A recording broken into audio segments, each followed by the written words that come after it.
जय हिंद दोस्तों, आप सभी का स्वागत है आपके अपने सैनिक वेलफेयर यूट्यूब चैनल में। दोस्तों वाह क्या आदेश है। सर्विंग इन रिटायर्ड जेसीओ और जवान अपना हक लें एरियर के साथ। यानी कि काफ़ी जेसीओ और जवान जो उनके इंटाइटलमेंट होते हैं अज्ञानता के कारण, जानकारी ना होने की वजह से वो छूट जाते हैं, या फिर सामने वाला जानता है लेकिन किसी द्वेष भाव के कारण देना नहीं चाहता और उनको वो वंचित रख देते हैं। बहुत सारे लाखों हमारे ऐसे जवान इस तरह के केसेस में संघर्ष नहीं करते हैं और वो अपना जो उनको हक मिलना चाहिए उससे वो वंचित रह जाते हैं। कुछ एक लोग ऐसे होते हैं जिनको ज्ञान होता है, जानकारी होती है और वो संघर्ष करते हैं और वो अपना हक लेते हैं, और वही लोग आपके लिए, दूसरों के लिए एक मिसाल भी बन जाते हैं। इसी तरीके का एक केस है आज आपके लिए, जिससे बहुत सारे लोगों को ये पता चलेगा कि उनके लिए भी ये एप्लीकेबल है और उनका हक भी उनको मिलना चाहिए। इसी तरीके का एक इंसिडेंस आया था मेरे सामने 13 जुलाई 2021 को, और उस समय एक सिपाही शंकर पांडे ने ये वीडियो शेयर की थी जो सोशल मीडिया पे काफ़ी वायरल हुई, और इसके ऊपर मैंने एक वीडियो भी बनाई थी जिसको 6.5 लाख लोगों ने देखा। आज अगर वो ये इन्फॉर्मेशन देख रहे होंगे, उस समय भी मैंने उनसे कहा था कि आपको आपका हक मिलेगा मगर कोर्ट के माध्यम से, और अगर आज वो इस इन्फॉर्मेशन को देख रहे होंगे, ये वीडियो देखेंगे, तो उनको और भी अच्छे से पता चल जाएगा कि yes he is entitled for his right. आप इस वीडियो के बाद सिपाही शंकर पांडे की वीडियो भी देख सकते हैं, और अब देखिए आखिर असली मसला है क्या। तो देखिए दोस्तों, एक एनसीओ यानी कि एक हवलदार जी, जो कि अब यहाँ पर आपके सामने एक्स हवलदार क्लर्क जीडी आसाराम जाट, जो कि भारतीय सेना के अंदर एनरोल्ड हुए थे 28 जून 1992 में, और वो अपनी सर्विस करके मेडिकल ग्राउंड पर 30 सितंबर 2008 में रिटायर्ड हो गए, 16 साल और 95 दिन की पूरी नौकरी करने के बाद। अब आपको पता है कि सेना के अंदर एसीपी और 6th पे कमीशन के बाद एमएसीपी का प्रोविजन हुआ, यानी कि एमएसीपी के तहत modified assured career progression, MACP के तहत आपको 8 साल पर, 16 साल पर और 24 साल पर एक अपग्रेडेशन मिलता है। यानी अगर आपका रेगुलर प्रमोशन नहीं हो रहा है और 8 साल की आपकी सर्विस हो जाती है तो आपको नेक्स्ट अपग्रेडेशन मिल जाता है। अब ये हवलदार साहब, क्योंकि कितनी सर्विस करके रिटायर्ड हुए थे, 16 साल 95 दिन, और इनको हवलदारी से ही पेंशन दे दी गई, और इनका कहना यह है कि इनको नेक्स्ट अपग्रेडेशन मिलना चाहिए था।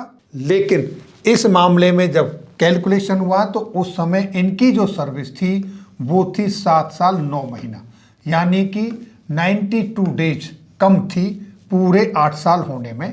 3 महीने, यानी लास्ट के जो 3 महीने हैं, अक्टूबर, नवंबर, दिसंबर, अक्टूबर 31 का, नवंबर 30 का और दिसंबर 31 का, तो इस तरीके से 92 डेज इनकी सर्विस कम पड़ गई। इस वजह से इनको एमएसीपी नहीं दी गई। इन्होंने कोर्ट का दरवाज़ा खटखटाया, रूल रेगुलेशन चेक किए गए। अब रूल जो रेगुलेशन हैं ये सारे के सारे किन को पता होता है, ये सब हेड क्लर्क के पास होते हैं, कंपनी बाबुओं के पास होते हैं, और अधिकारी इनकी स्टडी करते हैं। और ये ऐसा नहीं होता है कि कोई भी रूल आज ही आया है, बहुत पुराने रूल चलते रहते हैं, पहली फाइलों में लगे रहते हैं, केसेस आते हैं। एमएससीपी के केसेस 2008 के बाद शुरू हुए हैं। इस तरह इस केस पर भी बड़ी बड़ी दलीलें दी गई, और दलीलों में कहा गया कि वो तो 24 साल मैंडेटरी सर्विस होनी चाहिए, 8 साल पूरी सर्विस होनी चाहिए, उसके बाद ही उनको ये एमएससीपी मिलेगा।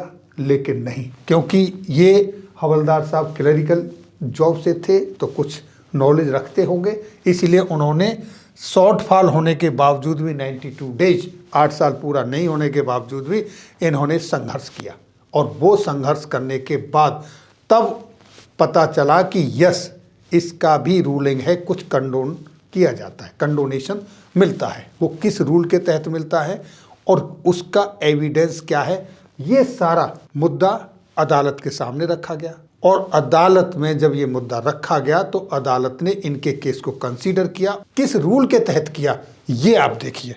ये है defence service regulation, pension regulation for the army part 1 2008।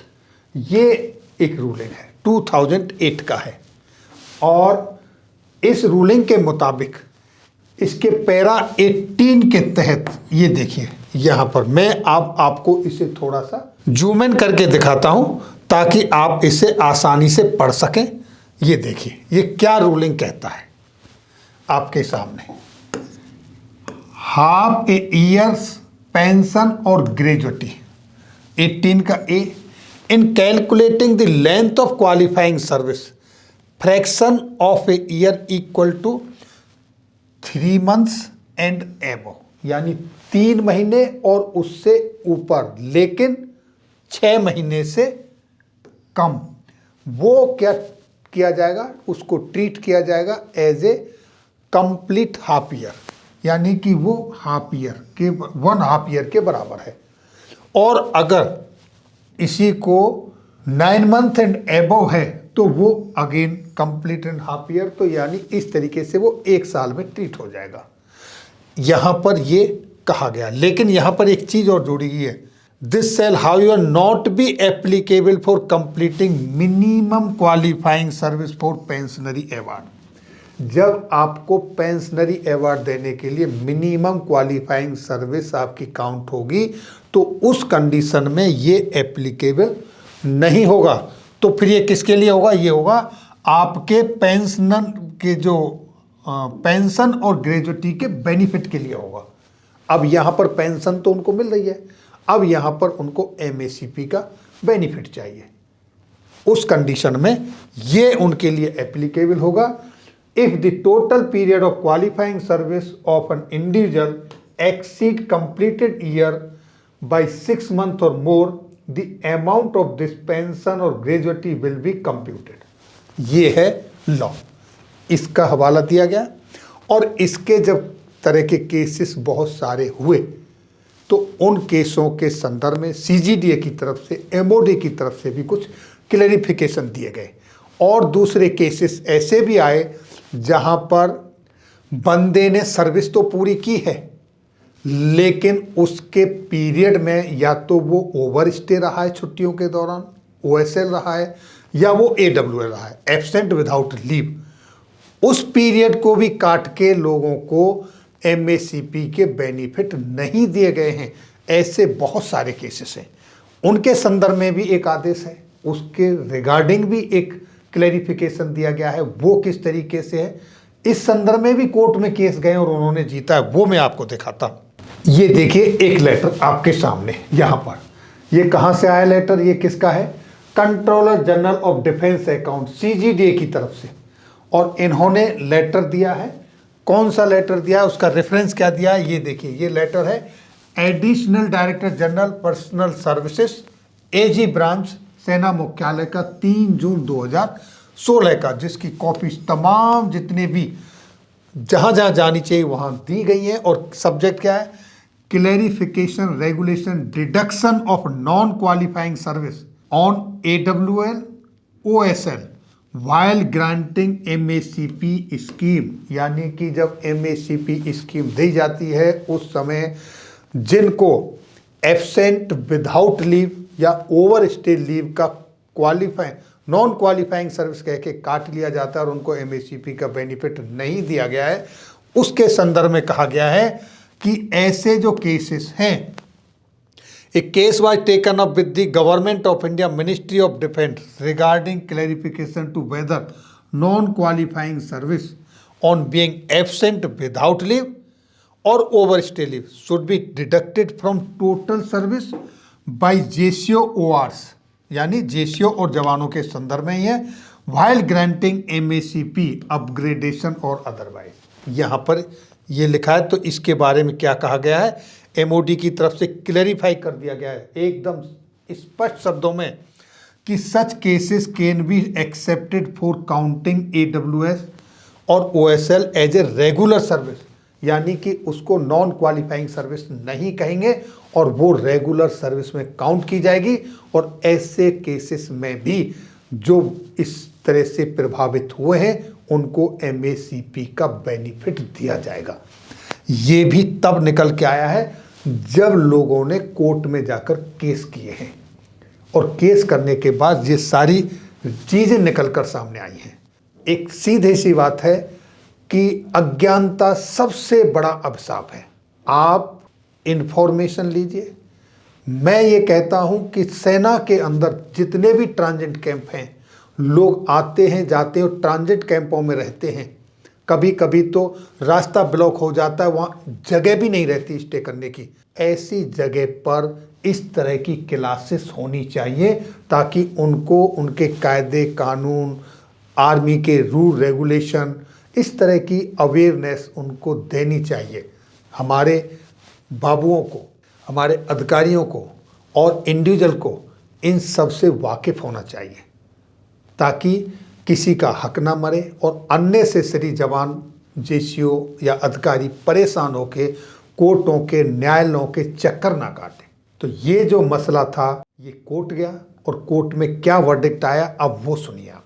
In view of the different views taken by different benches it is propose that the matter be placed before the honourable chairperson.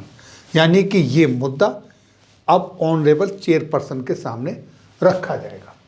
Constitution of a larger bench to decide on the issue, यानी कि जिससे chairperson एक large bench का constitute करें ताकि वो matter को decide करें।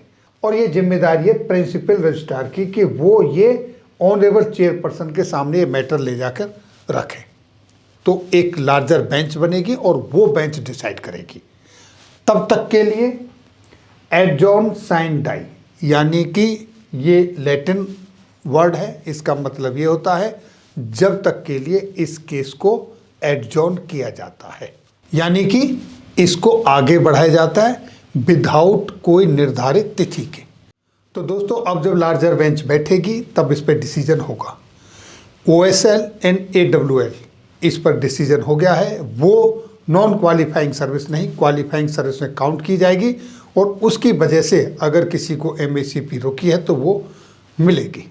ये थी जानकारी आज की इस वीडियो में। फिर मिलेंगे आपके वेलफेयर से जुड़ी हुई किसी अन्य जानकारी के साथ अगली वीडियो में। तब तक के लिए जय हिंद, जय भारत।